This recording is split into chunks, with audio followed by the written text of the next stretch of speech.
Olá, perturbações! Seja bem-vindo a mais um vídeo aqui do canal. Nós estamos entrando ao vivo para falar com a doutora Patrícia Vanzolini. E aí eu tô esperando o Instagram mandar a mensagem aí pra galera nesse tempo de pandemia. Como estão vocês? Como vai a situação na sua cidade? Ou no seu país? Tem alguns amigos que estão fora do país, como estão as coisas? Então, comenta aqui, deixa o seu recadinho. A professora Patrícia já tá entrando para a gente poder conversar. E a gente vai aguardando, né? Depois o meu marketing vai fazer um corte nessa partezinha para esperar o pessoal entrar. Então vamos ver aí. Transmitir ao vivo. Olá! O pessoal está entrando já. Chamando a professora Patrícia. Conectando. Olá! Olá, LG! Tudo bom? Tudo bem, e você? Tudo bom. Você sabe que você é a minha última lembrança da vida pré-quarentena, né? Da vida pré-pandemia, né? Vocês também?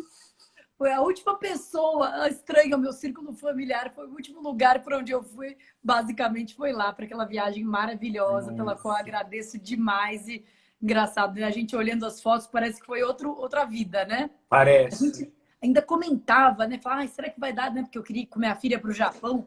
E a gente comentava, será que vai dar para ir para o Japão? Você fala, acho que vai ser meio difícil por causa da pandemia, mas a pandemia ainda era distante, né? Como pode? Foi quando? Em E a janeiro, né? gente foi finalzinho de janeiro, início de fevereiro. E a gente estava com medo de não conseguir sair, né? Porque na Europa estava aparecendo os primeiros casos, É, França, Alemanha. E aí no dia que a gente saiu, apareceu o primeiro caso na Inglaterra. E é, aí tava já um caos, assim, o pessoal, o primeiro caso. E aí depois que chegamos no Brasil, boom, né? Aconteceu bom, esse boom. Mas quem essa, agradece sou eu, fico muito honrado de ter tido você, a Fernanda Tartucci, a Débora Brandão, o Jairo, lá em Limerick. Espero podermos voltar para Limerick, com o nosso projeto de pós-graduação. isso aí. Agradeço também pelo aceitar o convite de participar dessa live.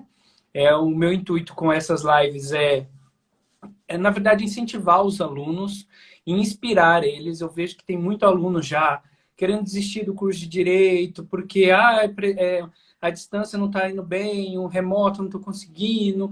E aí, às vezes, fica um pouco distante porque não consegue um estágio. Eu falo, vamos fazer alguma coisa para inspirar os alunos. E aí, eu chamei os colegas, os amigos, para eles falarem sobre a profissão, sobre o que é. E você sabe que, para muitos alunos, a maioria dos meus alunos aqui que amam penal, a referência é você. Eu já falei para você que aqui em Maringá o pessoal usa muito os seus livros e te conhece já dos cursinhos. Os alunos assistem muito aquelas aulas que ainda tá do saber jurídico no YouTube.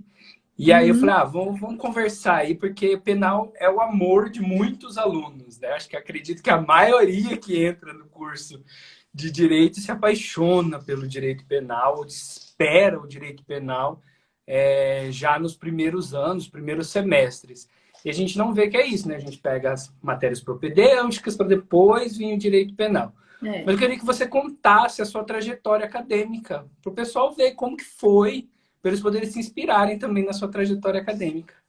Então tá bom, eu vou começar contando a minha vida, que começou há muitos e muitos anos. Não vou começar tão de trás, vai. Vou começar um pouquinho mais recente. Mas eu vou começar um pouquinho de trás e depois, na segunda parte, aí eu falo mais concretamente dos desafios de abrir um escritório, como é que é advogar no crime, etc. Mas eu gosto sempre de contar para os alunos, LG, que a minha trajetória é uma sucessão de fracassos.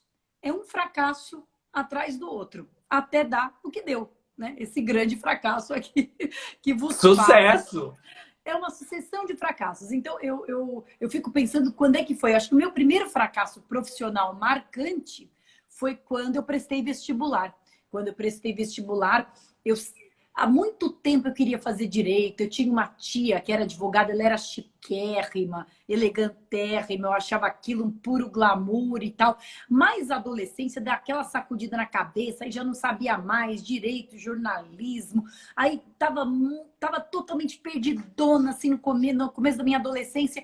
Em suma, eu prestei duas faculdades só, prestei só duas e não passei. Não passei pro meu susto, assim, porque eu sempre fui uma boa aluna, aquela aluna boa e relapsa, sabe? Que era boa, então eu achava que não precisava estudar. Nunca estudei para Sim. prova, nunca me esforcei, porque eu achava que era tudo natural na minha vida, que eu ia me dar bem. Foi um tremendo aprendizado, porque no vestibular eu tomei um tombo, não passei. Não passei por pouco, mas não passei. E aí fiquei, putz, grila, aquela vergonha, aquela coisa, como é que eu vou falar para meus pais? Não passei, o que eu vou fazer? E aí eu resolvi, em vez de fazer cursinho, não tinha feito cursinho, eu resolvi, em vez de fazer cursinho, entrar numa das vagas remanescentes. Essas vagas que sobram, sabe? Ninguém quer. Como eu tinha prestado a PUC, lá tinha vaga remanescente de ciências sociais. Eu entrei pensando em fazer um ano de sociais e depois largar e voltar para o direito. E é isso que eu fiquei 4 anos das sociais, porque eu me apaixonei, eu amava estudar política, antropologia, enfim, mas foi um fracasso e foi um desvio de percurso, ou seja, eu atrasei 4 anos, né? Depois de 4 anos, eu falei, não, eu quero mesmo prestar direito, vou fazer vestibular para direito, agora eu vou estudar, vou vestir as sandálias da humildade, vou estudar, vou prestar direito, porque é isso que eu quero fazer. Prestei, passei, já era um choque de realidade, né? Porque eu já, né, 4 anos mais velha, aquela garotada, recém-saída do cursinho, e eu já um pouco mais madura, mas beleza, fui tocando, sempre achando direito meia boca, porque eu adorava sociologia. Aquele questionamento, aquela filosofia, aquela viagem na maionese. Para mim, direito era muito careta, era muito caixinha, etc. Mas eu queria fazer aquilo profissionalmente, então fiz.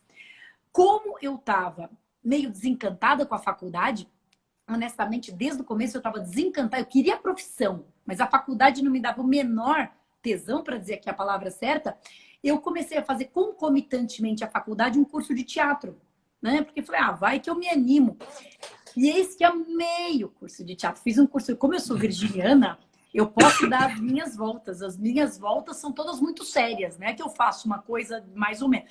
Eu fui fazer um curso de teatro profissionalizante, chama Célia Helena. Era um curso que dava DRT, possibilidade de trabalhar, etc.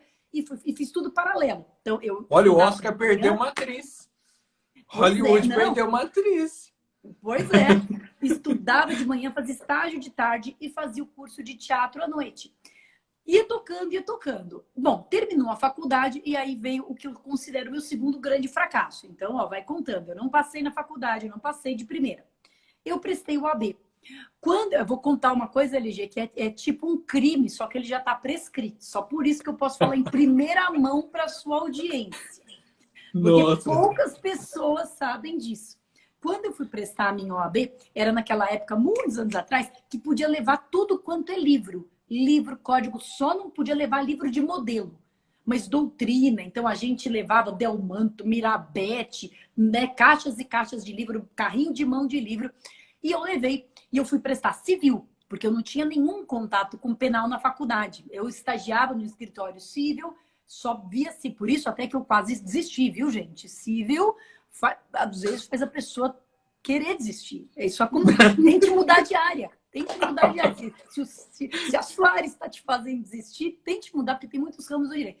Eu trabalhava no escritório que fazia execução terceirizada para banco. Então, o pobrezinho ficava devendo para o banco. Aí o banco contratava meu escritório para executar. O pobrezinho só tinha uma linha telefônica, só tinha uma mesa com 3 pés quebrado. E eu ia lá e executava o que ele estava devendo para o banco. Eu me sentia, uma enviada do capeta. Sinceramente, eu falei, só estou fazendo mal para a sociedade. Não é possível. Eu odiava, mas eu mesmo odiando, eu consigo trabalhar sério, né? Porque virginianos têm esses paradoxos. Mas enfim, eu fui prestar o OAB em civil. E aí eu levei tudo quanto era livro. Uns livros no plástico, que eu nunca tinha nem aberto da faculdade. Eu levei um livro da Maria Helena Diniz sobre lei de locação. Eu lembro, claro, porque foi uma coisa traumática, vocês vão saber. Quando caiu um problema de locação, falei, pô, dei bem, tô com o livro da Maria Helena Diniz, beleza. Quando eu abri o livro, eu vi que o livro, no final, tinha modelo de peça, sei lá, de ação de locação, de ação de despejo, que é escambau. Tinha modelo. E aí eu fiquei numa cruz de caldeirinha, falei, meu Deus, ou eu mostro para o fiscal esse livro e faço a prova sem doutrina, não dava, ou eu dou uma de louca. E foi a minha opção. Dei de louca. Mas como eu dei de louca, mas eu não sou louca, não tenho Quem tem espírito criminoso sabe se dar bem em qualquer situação. Quem tem espírito bocó, que nem eu, se dá mal em qualquer situação. Então eu fiquei por último para fazer a prova. Porque eu queria fazer uma prova super caprichada. Eu fiz, eu refiz, eu reli. 3 pessoas na sala ficaram apenas. Aí o fiscal, obviamente, começou a olhar para a gente com mais cuidado. Quando ele chegou do meu lado, ele falou: desculpa, doutora, você olhou, tem modelo. E eu falei: mas eu juro por Deus que eu não olhei o modelo.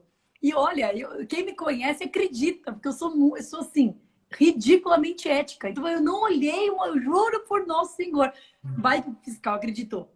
Eu bombei na prova por cola. Por cola, ficou lá marcado, colou, usou modelo.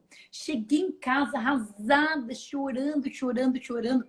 Falei para o meu pai queria, né, me deserdar, eu não acredito. Enfim, foi meu segundo grande fracasso. Eu não apenas não passei no OAB de primeira, como eu fui reprovada por cola. Aí que eu desisti do direito mesmo. Falei: nossa, isso aqui já não era para mim, é um sinal de Deus que não é para eu fazer direito. Então eu vou me jogar no teatro. E comecei a fazer peça, fazia comercial. Falei que comercial ninguém lembra, fazer comercial né, de Omo, de tudo que tinha uma mãezinha com criança, eu fazia. O ápice, o LG, você não está entendendo o que o mundo perdeu, esta atriz. O ápice da minha carreira artística foi quando eu fiz um papel no programa da Susana Alves. Sabe quem é a Susana Alves? É a tiazinha. A tiazinha, ela tinha um programa bem tosco, um programa tipo que era como se fosse uma revista em quadrinho, em que ela era heroína e eu fazia vilã. Então tinha umas cenas de luta com ela, assim, eu toda de couro, lutando com a tiazinha. Nunca imaginei isso. Quando eu cheguei, primeira mão para os ouvintes de LG, os internautas, seguidores de LG. Quando eu cheguei nesse fundo do poço, falei: não, gente, pera um pouquinho. Eu era uma intelectual, eu tinha uma carreira no direito, eu abandonei tudo para ser a vilã da tiazinha, não é possível, cara. E aí, do nada, a minha carreira no teatro, eu tô brincando, mas assim, eu ganhava uma grana, um comercial, né? Porque aquilo eu fazia teste e ganhava dinheiro. Mas eu falei: eu vou abandonar tudo. E eu tô perdida. Eu tenho, sei lá, 26 anos, eu tenho 2 faculdades, eu não trabalho na minha área, eu nunca trabalhei, eu não sei o que eu faço da minha vida, eu tenho curso de teatro. O que eu faço? Eu falei: parece demagogia, eu vou escutar meu coração, eu vou lembrar do que eu gostava de fazer no comecinho de tudo. Quando eu era pequenininha, eu gostava de estudar, por incrível que pareça, eu sempre fui muito CDF, apesar de relapsa. Então eu falei: eu vou fazer uma pós-graduação. E me deu na cabeça do nada de fazer uma pós-graduação, mas não foi uma coisa planejada, estratégia acadêmica, nada. Eu tô contando essa história, LG, só para mostrar como a vida é aleatória. E como a gente, de fracasso em fracasso, constrói aquilo que a gente é. Pois bem, eu resolvi do nada fazer uma pós-graduação, me matriculei numa pós-graduação na PUC, numa pós-estrito sensu, no mestrado. Tinha que fazer prova, lá. E eu me lembro que eu liguei para minha analista, outra coisa que eu digo: faça terapia, adianta muito, vale demais o seu dinheiro. Porque eu liguei para minha terapeuta da prova oral, tinha uma entrevista oral. Eu liguei para minha terapeuta e falei: eu vou embora daqui. Eu tô péssima, nem todo mundo sabe o que tá fazendo, todo mundo tá bem colocado, todo mundo tá engravatado, e eu não tenho noção do que vou falar para o entrevistador, que era o Nelson Neri. Aí ela falou, a minha terapeuta por telefone, falou: não vai embora. Não vai embora, você já tá aí, fala para ele isso, que você tá perdida, mas que você sempre gostou, né, de direito, né, de difuso, e que você quer fazer, porque foi nessa área que eu entrei, depois mudei para penal. E foi o que eu fiz, fui hiper honesta. Falei: doutor, provavelmente tem muita gente mais bem preparada que eu, vou ser 100% honesta. E qual não foi minha surpresa quando ele, sei lá por que cargas d'água, me aprovou. E quando eu entrei no mestrado, do nada, porque eu tinha ido bem na prova, mas na entrevista eu acho que eu tinha sido um fiasco, né? Mas fui aprovada. E entrei pela primeira vez para dar um seminário e vi aquelas pessoas que estavam lá se preparando para docência. E eu nunca tinha pensado em ser professora, nunca. Não me ocorria. Para mim era promotora, juíza, advogada, só. Não existia. E aí eu falei: meu Deus, é para isso que eu nasci. E aí eu entendi, lá no mestrado, que eu entrei do nada, eu entendi que o que eu queria era dar aula acima de tudo. Só que eu não tinha onde dar aula. E tinha um amigo meu, que tinha um amigo, por sinal, que tinha um cursinho preparatório. E eu comecei a encher o saco. Me bota lá como professora assistente, me bota lá, de alguma forma eu quero fazer faxina, eu quero limpar o banheiro do curso, eu não me importo de carregar a pasta, mas eu quero estar lá, eu quero estar lá. E eu enchi tanto a paciência que entrei nesse cursinho como professora assistente do assistente do assistente do cavalo do bandido. E logo que eu entrei, veio o boom do LFG e do ensino telepresencial. E aí, o LFG veio me buscar nesse curso, porque alguém tinha visto uma aula minha, tinha gostado, e perguntou, você tem experiência de dar aula telepresencial? Falei, não, nunca dei aula telepresencial, mas eu tenho uma certa experiência com câmera. E aí, enfim, né? Aí eu entendi qual era o meu lugar do mundo. E aí eu entendi por que tudo isso tinha acontecido. Aí eu entendi por que eu tinha reprovado na faculdade. Foi para ter uma visão um pouco mais crítica, uma visão mais aberta, uma visão mais humana, uma visão mais empática, que provavelmente uma pessoa só formada em direito teria dificuldade. Aí eu entendi por que eu reprovei. Sabe quando toda a sua vida é um quebra-cabeça que encaixa e faz sentido? Né? Eu entendi por que eu tinha ido fazer teatro. Né? Era para isso. Era para depois dar aulas telepresenciais, boas e etc. Enfim, aí tudo fez sentido.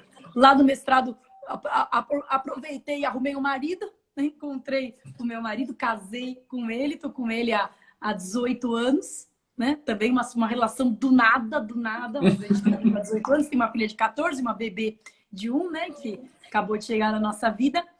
E então, LG, eu queria começar contando, porque não se angustie, né? Eu não sei se é Deus, se é a providência divina, se é Alá, se é, entendeu? É aquilo que você acredita, mas as coisas se encaixam, você acha seu caminho, aos trancos e barrancos. Então, claro, tem gente que nasce com tudo programado. No berçário já sabia que queria ser juiz, já começou a fazer curso preparatório. Acho lindo, mas se não é a sua, não se preocupe. Mire-se numa história de fracassos, né, de coisas que deram errado, para no final dar tudo certo. O primeiro conselho é esse, né? Confia um pouquinho que as coisas se ajeitam.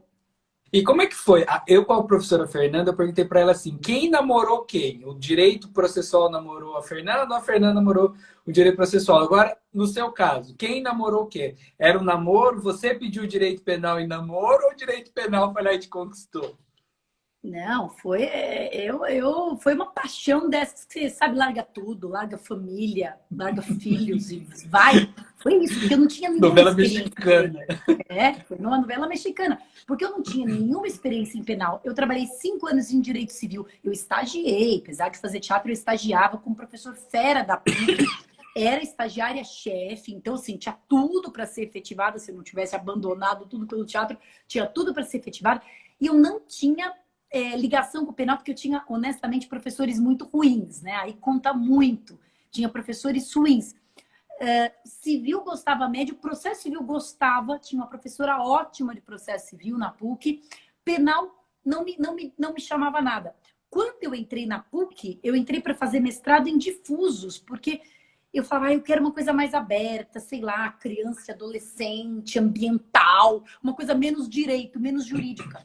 Mas lá, por alguma razão também, que eu não sei qual, eu me matriculei numa matéria que podia ter umas optativas. Falei, eu vou fazer uma matéria de penal. Quando eu cheguei na aula, falei, gente, eu sempre fui apaixonado por Agatha Christie. Eu sempre fui apaixonado por detetive. Eu sempre amei crime. É verdade, eu acredito muito nisso. Nessas nossas paixões de criança. Nessas nossas coisas que são muito essenciais. Então, quando eu entrei numa aula boa de penal, sim, o resto do mundo desapareceu. E, nossa, para mim, eu hoje divido o direito em direito penal e outros. Outros é outra coisa. Eu nem acho que tinha que ser a mesma faculdade. Não tinha que ser outra coisa. Irlanda é separado. Separado, direito penal é outra pegada. Então, foi aquela paixão, assim, de encarar vidas passadas, sabe?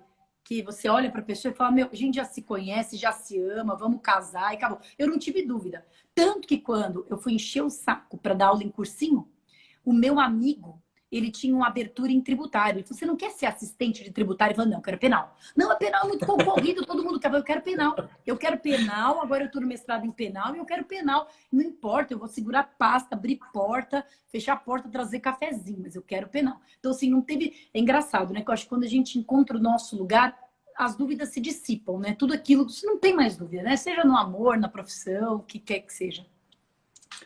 Quando a gente sabe, ou quando a gente encontra o nosso lugar no mundo, parece que tudo acontece.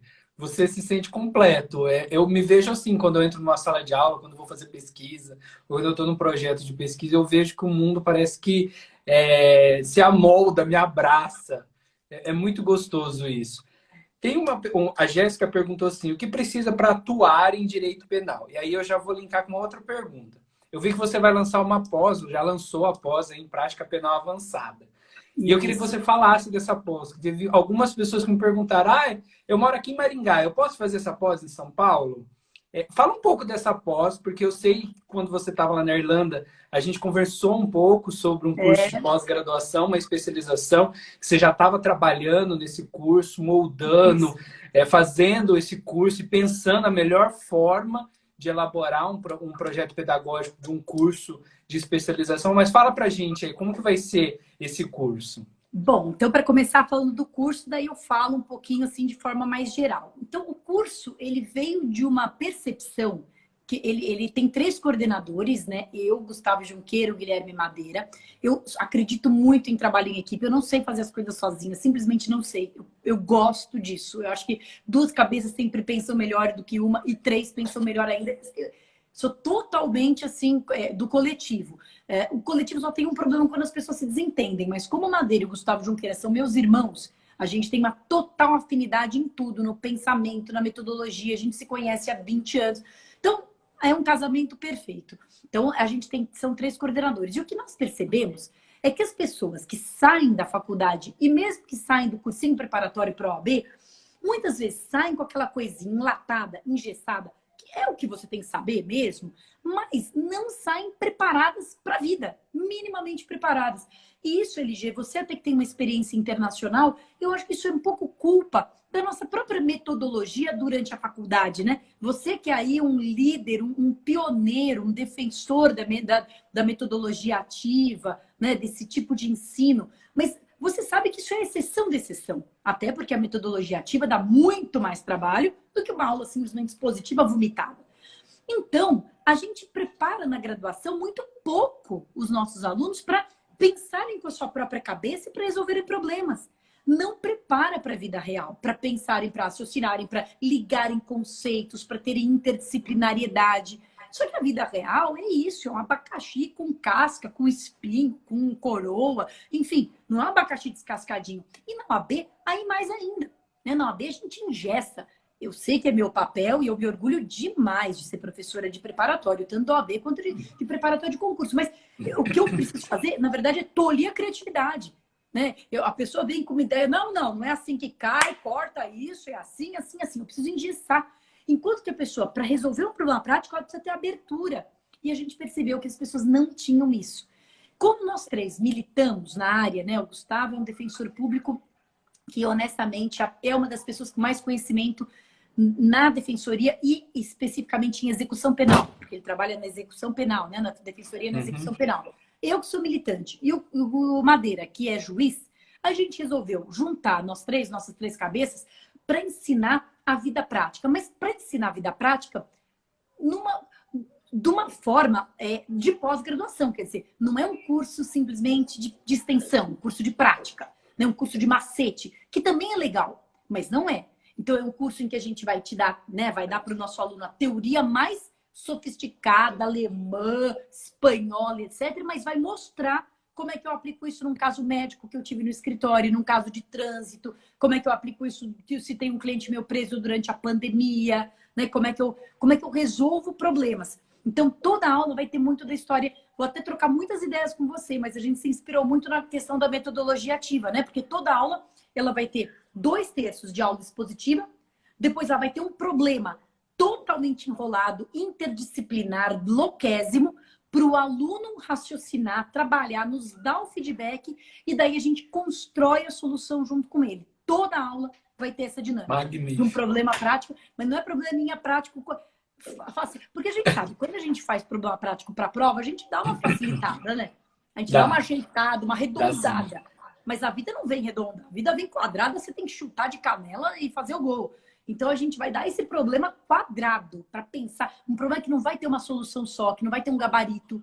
E aí, nesse caso, você entraria com habeas corpus, ou você entraria com um pedido de reconsideração para o juiz, ou você esperaria para depois apelar? Puxa, você tem que saber uma árvore de decisão, né? A Fê Tartucci, que sabe muito disso, né? Dessa questão de como é que eu componho decisões, né? Como é que eu avalio estratégias. Então, se eu entrar com HC, esse é o problema. Se eu esperar a apelação, esse é o problema. Quer dizer, não tem uma alternativa certa ou errada, tem estratégias. Então, essa é a ideia da pós. Ela é uma pós em 6 meses. Então, a ideia é a gente capacitar o aluno para, em 6 meses, estar habilitado para planejar o processo e execução. Ela dá direito à docência superior. Ela tem um módulo à parte, né? Que é o módulo de TCC e ensino superior, né? Aquela aula Metodologia da pesquisa no direito. Exatamente. Então, mas isso como a gente sabe que não é a intenção de todo mundo, quem não quer dar aula, faz em 6 meses, acabou. Quem quer usar a pós para dar aula, tem mais um adendo que dura 2 meses e daí já pode usar para se habilitar para o ensino superior. Então, é um super sonho, a gente está... E a pós é totalmente online, né? Na verdade, era uma pós que foi gestada antes, mas ela realmente foi parida agora na pandemia. A gente não sabia muito bem como fazer, mas o Damásio nos demandou, o Damásio falou, olha, vocês conseguem botar esse perfil totalmente online? É isso que você falou, tem gente que está se adaptando, tem gente que não está se adaptando, mas, gente, essa é a realidade. E nós vamos cada vez mais viver um mundo virtual. Espero muito que não seja só virtual, poder dar um abraço apertado, quente aí, mas eu acho que a maioria está conseguindo entender que é possível estudar virtualmente. Tá? Então, é totalmente virtual. Mas eu acredito que nesse caso da pós, ela ser virtual, o benefício seria que o feedback para o aluno ele é mais direto. Você tem como você, por mais que o aluno não presencial, ele às vezes se acanhe de perguntar, não pergunta. No virtual, alguns alunos têm se dado bem melhor de se perguntar e, lógico, vocês vão ter um feedback e o aluno vai ter esse feedback maior. Então, é bem interessante. Eu adorei quando eu via a estrutura. Falei, a Patrícia falou disso lá em Limerick. E aí tem um monte de gente perguntando onde que é a inscrição. Eu vou deixar tudo postado aí no link depois. Eu peço para a professora Patrícia me passar onde que é a inscrição, tudo. Eu vou colocar aí para vocês, tá? E aí a pergunta que o pessoal está fazendo. Tá, beleza. Estou fazendo faculdade. Quero sair da faculdade, da universidade e quero atuar em penal. Porque já deu briga aqui nas conversinhas de direito civil ou direito penal. Tem essa, né? Um dia eu vou fazer uma enquete. Eu quero fazer um vídeo com uma penalista, no caso você e uma civilista. Vamos ver o que vai acontecer. Mas aí, como que eu me planejo? Qual dica que você daria? A dica de ouro para se planejar para ir para o penal? Olha só, eu acho que tem várias coisas. Mas a primeira coisa que eu acho importante dizer é o seguinte. Penal é uma área que não é para todo mundo mesmo. Eu reconheço. Não é para todo mundo, né? Aliás, nada é para todo mundo, mas não é para todo mundo. A advocacia não é para todo mundo e eu acho que penal é menos ainda. A advocacia privada é uma atividade, como toda profissão liberal, que leva tempo. Se você não tem um papai, uma mãe, um avô com um escritório montado, leva tempo para ganhar dinheiro. Eu estou dizendo isso porque eu odeio, assim, esses mercadores de ilusão. Ah, você vai fazer nossa pós, você vai sair, entendeu? Tendo trocentos contratos. Não, não é assim. Você leva um tempo investindo, você leva um tempo... Então, é uma profissão que exige essa disponibilidade. Como eu te falei, eu nunca tive vontade de cargo público. Eu acho que, assim, até pelo glamour da minha tia, eu via ela lá no escritório, todo bonitinho, etc. Eu queria ter o meu negócio, né? Eu não queria ficar numa repartição pública, eu não queria depender do Estado, nunca quis. Mas eu reconheço que essa opção é uma opção que exige uma coragem. Então, é preciso que todo mundo saiba disso, que vai esperar um tempo. Ganha dinheiro, ganha, mas leva tempo. Leva tempo para você fazer nome, leva tempo para você ter credibilidade, né? O começo muitas vezes é difícil, o começo muitas vezes você tem que fazer clínica geral ou se associar, né? Eu sempre acho muito bom fazer sociedade com amigos aí que estejam se graduando também, um de civil, um de trabalho. Pega os 3, monta, mesmo que não seja uma sociedade digamos assim, juridicamente falando, uma sociedade para montar uma salinha para dividir despesa, para dividir uma secretária e para um passar caso para o outro, sabe? Essa ideia do cliente, porque hoje em dia as coisas estão muito interligadas, né? A pessoa vem para mim com um problema de família, eu preciso de um advogado civilista, preciso de mim, que sou criminalista, eventualmente um caso precisa de um advogado tributarista, etc. Então, essa associação. Mas tem que ter essa disponibilidade, tem que querer. Essa é a má notícia.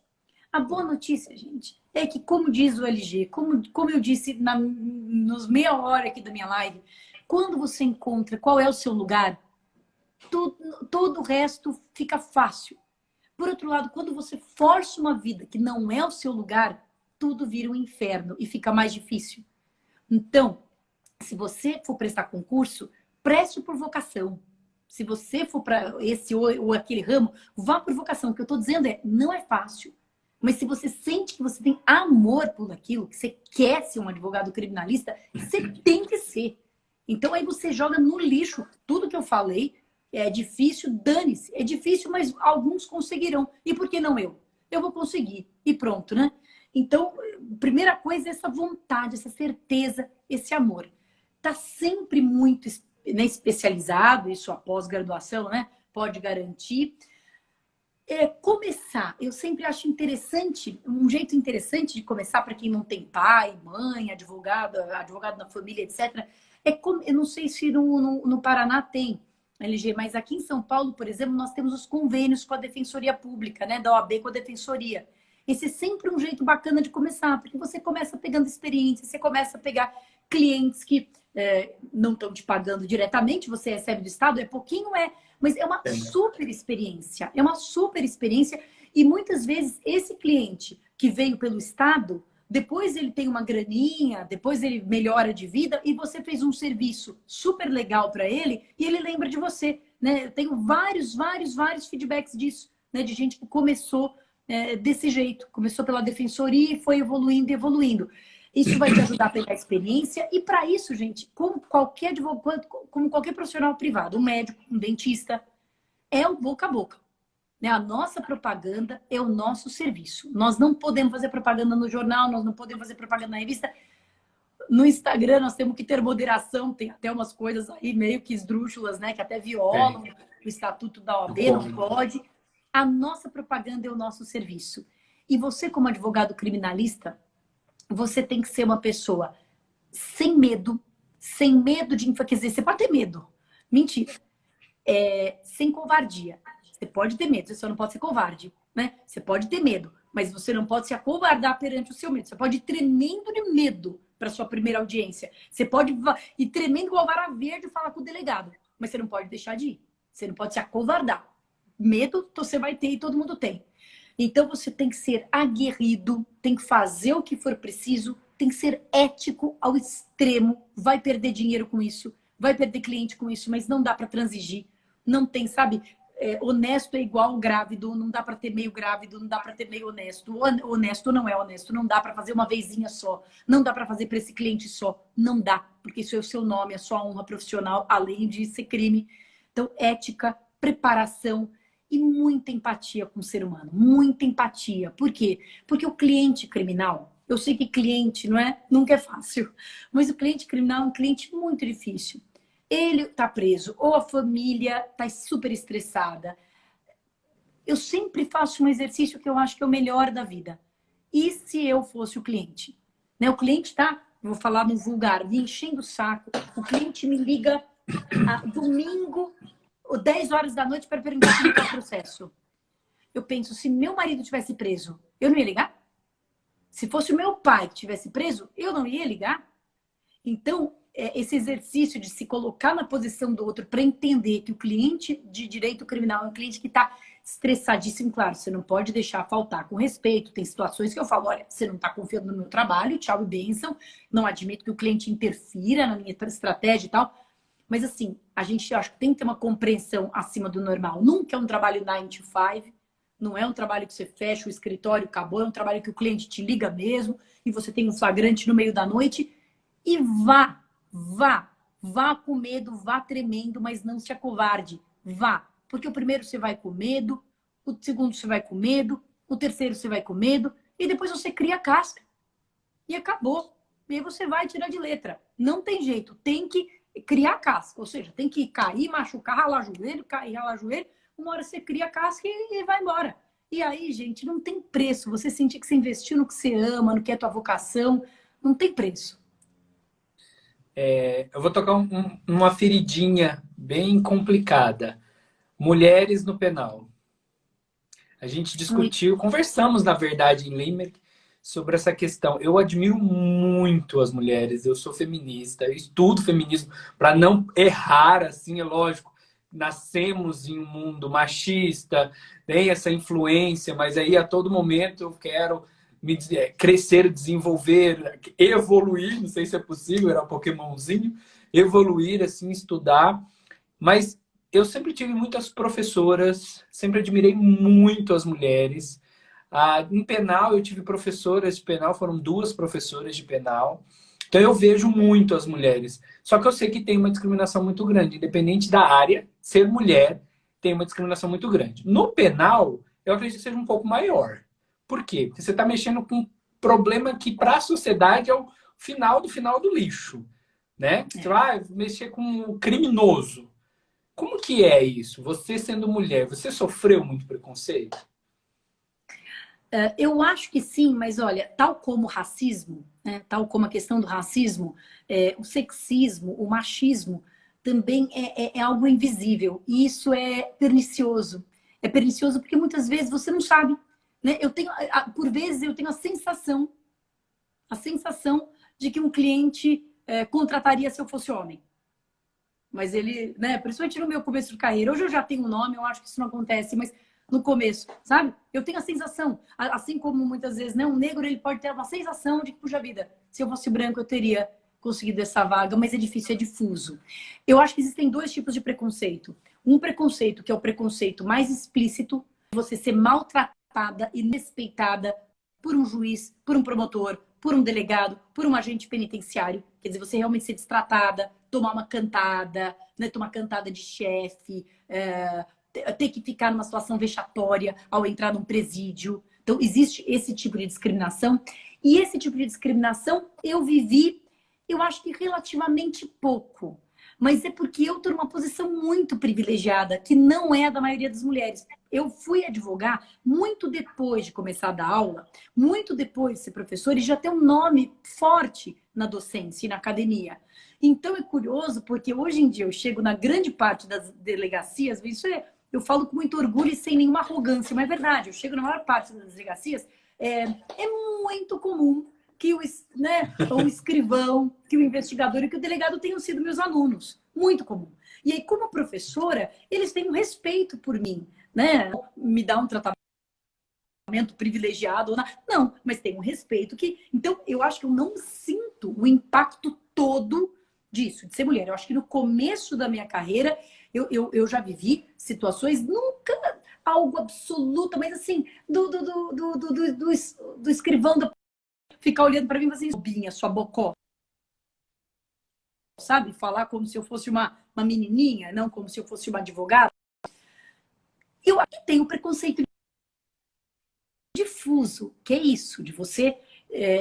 pensa, mais uma vez, um cara que aí, sei lá, matou, estuprou, ele contrataria uma advogada mulher? Ele confiaria numa advogada mulher? O que eu sinto é que nós temos, como sempre, mas no penal, mais do que nunca, que provar que somos muito melhores. Muito melhores. Então, a tua postura, o teu jeito de falar, o teu tom de voz, a tua postura nas petições, você e fazer as sustentações orais. Uma coisa que eu sempre acho importante é você envolver o cliente. Falar, olha, né, por exemplo, essa coisa de sustentação oral. Importante levar o cliente. Olha, hoje eu vou sustentar. Você quer ir ver?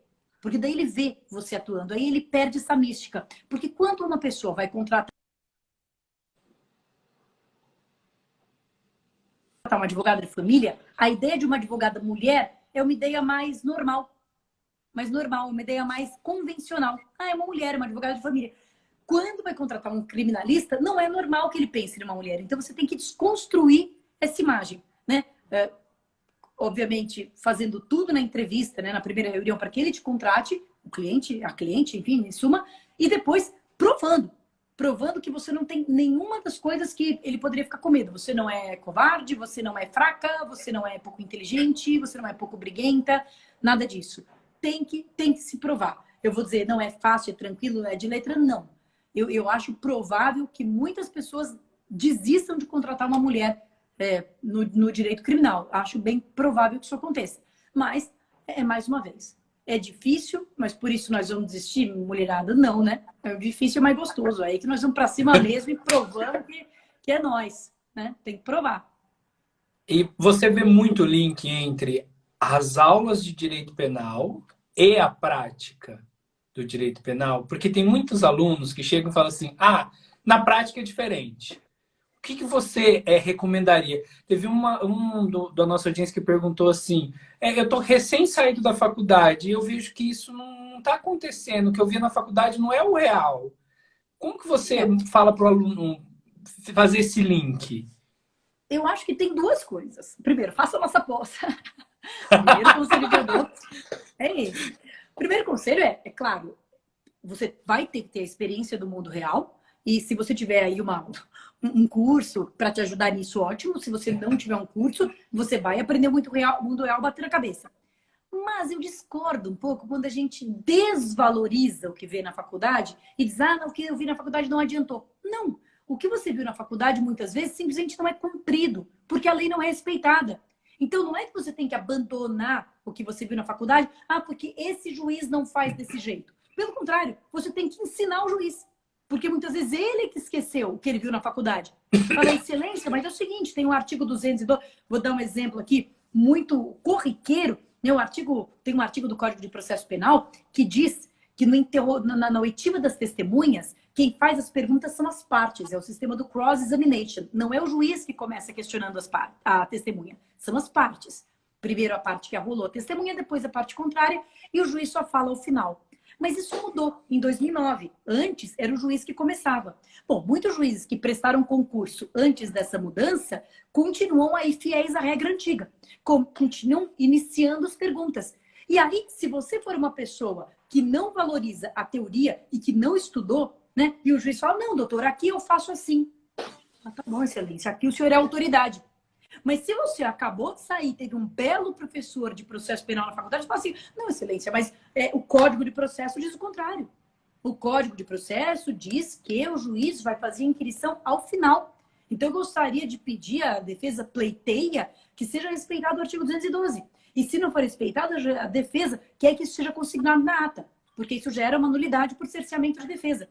Então, eu sinto muitas vezes, né, que o que acontece é que a prática acaba se desvinculando da teoria de um jeito ruim e que cabe, sobretudo você, que é recém-formado, que é recém-estudado, botar a prática nos eixos. Desculpa, mas tem um código de processo. Não é assim, na minha vara faz desse jeito, no meu cartório é assim. Tem um código de processo a ser respeitado. Então, acho que é uma via de mão dupla. Ou seja, nós, né, acadêmicos, temos que aprender com a prática. Mas a prática também tem que aprender conosco. A prática também tem que se ajustar ao Código de Processo Penal, Constituição Federal, etc., né? Então, acho que é duplo.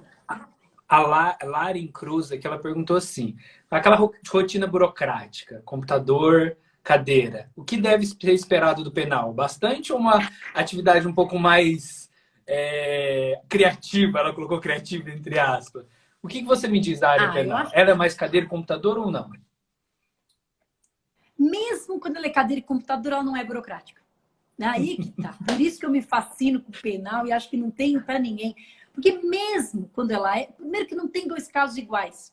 Né? Não é que nem, sei lá, você tá fazendo, vou aqui puxar a sardinha pro meu gato. Não é que nem, sei lá, um caso previdenciário, que tem trocentos iguais, que não importa a pessoa específica. Não importa que ela teve aquele tempo de contribuição, que ela tem direito de escrever. Não, o penal, cada caso é um caso. A testemunha falou isso, a prova importa, então você tem que ver o local do crime, a perícia, o DNA. Então, mesmo quando é uma situação de cadeira e computador, cada peça é diferente, não dá para você fazer um modelão, né? Fazer um Ctrl+C, Ctrl+V, só muda o nome, não. É artesanal, não dá para fazer penal de massa. E mesmo quando você está fazendo uma petição, eu adoro peticionar, amo fazer petição, mas é uma coisa criativa. né? O Marinho, né, Mário de Oliveira Filho, meu grande amigo, fala: nós penalistas somos os cronistas da vida real. Quando você faz uma peça, você narra os fatos, você não tem que narrar o recorrente, né? Não, você tem que dizer assim: João era um rapaz trabalhador que estava indo para sua casa, quando então foi surpreendido. É uma crônica, né? É um texto literário, praticamente, uma boa peça de penal, que é uma coisa que a faculdade também não ensina, nem OAB ensina. No OAB, a gente dos fatos, o direito. Na vida prática, joga esses fatos de direito embora. Não. É você ter interessância, é você narrar o fato para instigar, para falar: nossa, isso aqui é um ser humano que está vivendo esse drama. E tem muito mais do que cadeira computador, né? Você vai ter que, aí depende do gosto, mas você vai ter que ir em cadeia, você vai ter que ir em centro de detenção, você vai ver um mundo que você não conhece, do seu carpete, do seu ar-condicionado. Eu acho isso super engrandecedor. Você muitas vezes tem que ir no local de crime, tem toda uma área hoje a ser explorada de investigação defensiva, de tudo que você pode fazer para investigar o crime mesmo, para ajudar o teu cliente, né? De conversar com testemunha, de ir atrás de prova, sabe? Que nem na gringa, né? Isso tá tudo vindo para o Brasil com muita força.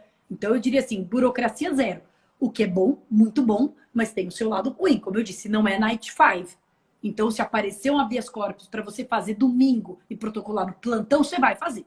Você não vai falar: não, eu vou esperar segunda-feira, 9 horas eu abro o escritório. Não. Então, tem tudo seus dois legumes, né? O pessoal está colocando assim: o penal é poder, as demais são subsidiárias. Aí começa o fight. Para a gente poder encerrar, e na verdade, aqui, quando você falou da gringa, aí me veio uma pergunta na cabeça. Tá muito famoso, ficou muito famoso há uns anos atrás, uns 2 anos, aquela série How to Get Away with a Murder, com a Viola Davis, que falava das aulas de penal, junto com aquela metodologia de Harvard, de cases, unida ao escritório. E aí nós vemos um direito penal americano sendo exposto ao mundo, um common law sendo exposto ao mundo, que é muito diferente do nosso civil law. Algumas coisas são completamente diferentes. Você já encontrou alunos que chegou e falou assim: ah, mas a Viola fez diferente, alguma coisa assim, ou que já falou assim: ah, mas isso não existe, professora, nossa, eu tô chocado, alguma coisa assim. Né? Porque a gente tem muito mais referência, né, do sistema norte-americano do que do próprio nosso sistema, né? Quem entra na faculdade aí já viu trocentos filmes de júri. Então, uma coisa, por exemplo, que sempre me questionam é a questão do acusado poder mentir, né? Lá nos Estados Unidos não existe, o acusado não pode mentir. Existe um crime, que é o crime de perjúrio. Aqui no Brasil, não. O acusado pode mentir em causa própria, etc. Né? É bem verdade que, no caso, eu adoro How to Get Away with Murder, mas vamos combinar que ali ela foi um pouco longe demais, né? Com a metodologia ativa dela, foi um pouco longe. Não se aplica em Harvard essa metodologia. Não se aplica, né? Ir lá botar o estagiário para seduzir não sei quem, para tirar informação. Tem umas coisas éticas ali meio que complicadas. Mas o fato é que, embora sejam sistemas muito diferentes, a gente vive um mundo globalizado, né? Essa é a verdade dos fatos. E essa globalização também atingiu o direito. Então, o fato é que hoje nós temos muitos institutos que são mesmo importados, né? E por isso é importante se aprofundar, saber de onde veio, como é aplicado. O acordo de não persecução penal, que é inspirado, né, numa figura americana, que é o plea bargain. Quer dizer, tem várias coisas hoje que são importadas mesmo, mas tem que separar o joio do trigo, porque por um lado nós temos o nosso código, a nossa Constituição, não podemos violar, né, em nome de alguma coisa aí só porque veio da gringa. Patrícia, um monte de pergunta, mas eu vou já caminhar para encerrar. Eu quero agradecer principalmente por você ser essa professora que inspira tantos alunos, um monte de aluno falando: eu te amo, fui seu aluno. Assim, é incrível ver o quanto esses alunos te amam, o quanto se estende além da telinha, além da televisão, além do computador, esse seu amor pelo penal. Eu te conheci nas telas, na videoconferência, nas aulas do Damásio, e depois eu tive o prazer de conhecer você pessoalmente, admirava o seu trabalho, admiro ainda mais o seu trabalho. Para mim é uma honra poder falar que eu tive no evento com você, que você palestrou nesse evento, que a gente vai se encontrar novamente. Então, assim, meus parabéns pela sua trajetória, meus parabéns pela sua família, pela sua vida, por inspirar esses alunos. E vamos lá para para acabar essa pandemia, para a gente poder se encontrar, tomar um café, tomar um chá e conversar mais sobre o direito, que é esse ramo do conhecimento que tanto muda a vida das pessoas, tanto para quem está trabalhando com ele, quanto para quem está buscando solucionar algum conflito ou até buscar alguma solução pessoal. Então, assim, muito obrigado por tudo. Obrigado por ser professor incrível, por inspirar e me inspirou durante a minha trajetória acadêmica. Então, um grande beijo para você, a gente conversa depois. Eu vou ver as perguntas dos alunos, aí mando o pessoal falar, melhor professora de penal, um grande abraço do Piauí, de Teresina no Piauí, um monte de aluno falando. É muito incrível saber e conhecer a sua história. Muito obrigado. Obrigada, LG. Obrigadão, gente. Boa noite. Tchau, boa noite.